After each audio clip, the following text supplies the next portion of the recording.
Film ini menceritakan tentang seekor beruang yang bekerja keras demi bertahan hidup. Dia bahkan bisa melakukan apa saja, namun malah berakhir di penjara. Jadi begini ceritanya. Seekor beruang menyalakan alat cukur untuk memotong rambut pelanggan. Tapi tenaganya terlalu besar. Ia tak bisa mengendalikan alat itu. Hingga akhirnya terlilit kabel, badannya bergetar mendekati kepala pelanggan yang sedang tidur. Beruntung kabel menarik beruang itu. Tapi tiba-tiba kabelnya putus, ia terseret ke kipas angin.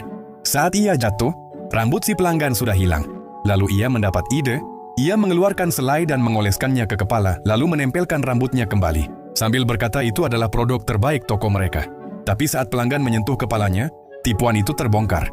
Lalu bos datang dan kipas memicu alat penyiram api. Karir si beruang tamat dalam sekejap. Ia pun memutuskan memulai dari awal. Ia menyalakan tangga otomatis dan menjadi pembersih jendela. Tapi dengan cara yang tidak biasa. Ia membersihkan dengan bulu tubuhnya sendiri. Pelanggan pun melongo, tapi memberi jempol. Suatu malam pencuri datang ke toko. Ia mengambil buku, tapi si beruang melihatnya. Pencuri lari dan beruang mengejarnya.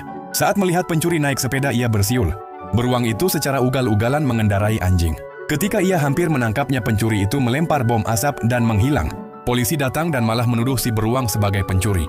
Para warga tak ada yang percaya jika beruang itu pencurinya. Tapi karena tak ada bukti, ia dibawa pergi dengan mobil polisi dan masuk penjara. Hari pertama beruang itu di penjara adalah hal yang tidak biasa baginya. Beruang itu langsung dijadikan babu oleh para napi untuk mencuci pakaian. Ia menekan tombol dan tumpukan baju pun jatuh menimpanya. Semua pakaian itu ia masukkan ke dalam mesin cuci. Tapi saat hendak pergi, ia baru sadar bahwa ada yang salah. Sebuah kaos kaki merah ikut masuk. Ia pun buru-buru buka pintu. Tapi pegangannya malah rusak. Semua pakaian kini jadi merah. Seluruh napi kini memakai pakaian merah. Mereka menatap si beruang dengan marah. Beruang itu pura-pura tidak tahu dan lanjut makan. Tapi salah satu napi menyuruhnya mengambil makanan dari sang koki. Beruang itu pun berdiri memegang botol saus. Tapi tanpa sengaja mengencerotkan ke sang koki. Ia mencoba membersihkannya, tapi malah makin kotor. Beruang itu berbalik untuk minta tolong. Tapi para napi malah ngumpet ketakutan. Sang koki pun marah dan mengangkat beruang itu.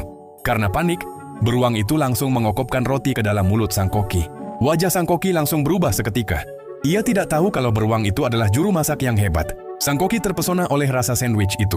Lalu ia memberi wejangan kepada napi bahwa si beruang kini adalah tangan kanannya.